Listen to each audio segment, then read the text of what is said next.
Okay, we left off here in the Orchos Yosher. Rav Chaim Kanievsky is speaking here about the importance of a person taking Shul seriously, as we've been speaking about. And he quoted a pasuk yesterday, a verse that says that if only we would wait with anticipation for the mitzvah of Hashem, which shows that a person comes to Shul on time, they try to come early to show HaKadosh Baruch Hu that they're anticipating, they're looking forward to it. On this, the verse concludes, basically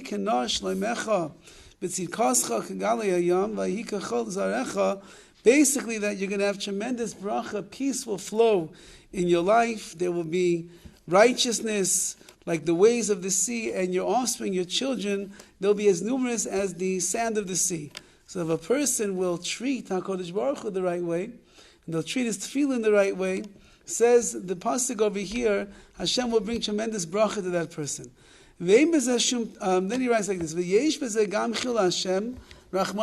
person who constantly comes late to shul or doesn't take things seriously, so unfortunately, there's a great chil Hashem that's involved.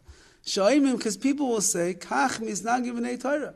That's the way that b'nei Torah, the people that are serious about mitzvahs and serious about Torah, that's the way they behave. They come late, they come in, they come out, they go here, they go there. It's the truth of the matter is, you don't really have a very good answer. Somebody would ask, why did you come late every single day? It's hard to have a very good answer for that on a daily basis. Even let's say you say, I saw other people that do the same thing. Or I see other people speak in places during davening, you're not supposed to daven. Even sometimes very prominent people that we would expect otherwise to behave, they end up behaving like that in shul. So we see that. So a person's going to say, I did it because I saw that's what everybody else does. I came late because he comes late. I spoke during davening because he's talking during davening. So if a person does that, says Rav Chaim, if the person who's coming late or he's talking in the middle of davening, if he has a real good reason why it is that he's doing that, and if you would see somebody who comes late on a regular basis, or you see somebody who talks in shul on a regular basis, we have a mitzvah to be done l'chavschus. We have to imagine there must be a very good reason why it is that he always has to come at 6:38 in the morning. He must have a reason. Maybe his alarm clock doesn't work so well. There must be a reason that in the middle of Kriyas HaTorah, he's always talking to the person sitting next to him. It must be a good reason why. We have a mitzvah to be done l'chavschus, to judge somebody favorably. However, but what does that have to do with me? Meaning, I can judge this person favorably. Why it is that he does what he does, that's his hanhaga, that's the way that he behaves in shul. But what does that have to do with why I'm doing the same thing? And if I don't have a real reason why I'm doing those things,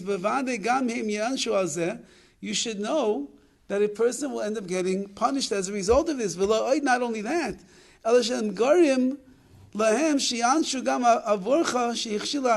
so if I do the wrong thing because I claim that I learned it from somebody else, that's my claim. When the Kodesh Baruch asked me why I was doing that, I said, guy next to me who's coming late every single day. So Hashem says, then I'm not just going to punish you for your lateness or your talking in shul or whatever, not doing the proper things. The person that you say that you learned from, he's going to be held responsible as well. And that's a big responsibility then. That means that the reason I claim that I'm doing the wrong thing is because I learned it from somebody else, so then that other person is going to be held responsible for teaching me the wrong thing. Says Rav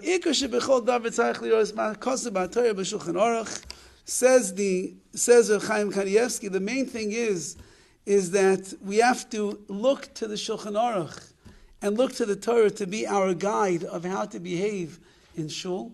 We can't learn from other people. I think they say from the Chazon Ish already, talking many, many decades ago, that the Chazon Ish said that you can no longer learn halacha from the way that people behave, because there's enough people that we would expect to know the halacha differently that don't do the right thing, so therefore we can't learn from them. V'zeu Ratzon Hashem, this is the Ratzon Hashem, what it says in the Shulchan Aruch, what it says in the Torah, that's Hashem's will. Somebody who doesn't abide by what it says, and they make light of it on a regular basis, so the accolades are not forthcoming. In the world to come, the Horowitz Chaim says that, let's say that a person has lots and lots of excuses of why they do the things that they do.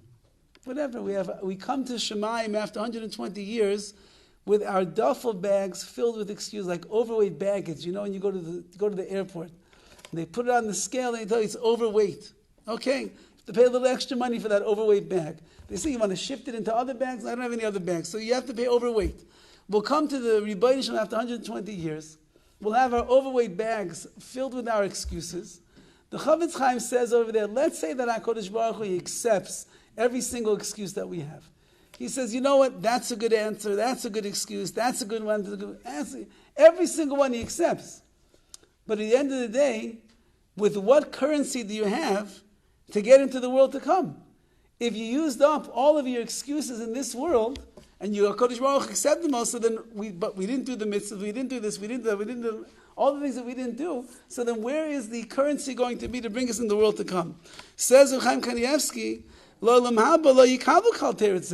in the world to come, Hashem's He's not going to accept these excuses. Why? Because I saw other people doing the same thing, so that's why I did it. When I was in kindergarten, let's say kindergarten or first grade, so we had in the room, in our classroom, there was a couch. And one day the teacher walked out of the classroom in the middle of class. She left a bunch of first graders all by themselves. And one of my friends decided that it would be very funny to run and flip over the couch in front of the entire class. And so he runs and he flips over the couch in the class, and the kids are going, wow, everyone's going crazy. So I decided, you know what, if he's going to do it and he's going to get all the attention, everyone's going to applaud for him, I'll do the same thing. So, of course, as I'm running and flipping in midair, that's when the teacher opens the door and catches me in the act flipping over the couch. Automatically onto the principal right now. We don't do such things in our classroom. She didn't know about Dan L'Chavschus. She didn't know about the new ways of teaching. You know, very gentle. To the class, to the principal. I go to the principal. His name was, I believe he was Dr. Schneiderman, was the principal's name. And he said, what were you doing? I said, well, you don't understand. There was another kid in the class. He was jumping over the couch. And it looked like it was fun. Everybody was laughing. So I decided I'll do that. I did because he was doing it. So I was a young boy at the time, but this conversation stays in my head. And he says, I want to ask you a question. Imagine you're driving a car down the street, and the car next to you is speeding, and he challenged you to race him. And so he's racing, and you start racing together with the car. And then the next thing you know, the siren is going off, and it's a police car, and the policeman catches you, and the other guy rides off into the sunset over there. He doesn't get caught. So when you get pulled over, and the policeman tells you to roll down the window, and he says, what were you doing? You were speeding. You're going to tell him, well, it wasn't really me. The other guy next to me was speeding, and I was just trying to race him. You think the policeman is going to accept that excuse? He said, you're responsible for yourself. It's probably one of the only lessons I learned in elementary school, but it was a worthwhile lesson to learn. And that's what he's saying over here, the same exact thing. He says, if we're going to come to the Rebbeinu Shalom and tell him the reason why we didn't do what we're supposed to do is because he didn't do it, says Rav Chaim Kanievsky, HaKadosh Baruch Hu is not going to accept that kind of an excuse. Now, Be'ez Hashem, we're trying to live excuse-free lives. We try to do the right thing, then we don't have to worry about making excuses for what we do. And in that merit, Be'ez Hashem, as he writes before, then all the brachas, the peace will be in your house, will flow like a river. There will be great brachas that will come. Your children will multiply like the sand of the sea. And Hashem will bench, He will bless, Im Yetz Hashem, each and every one of us.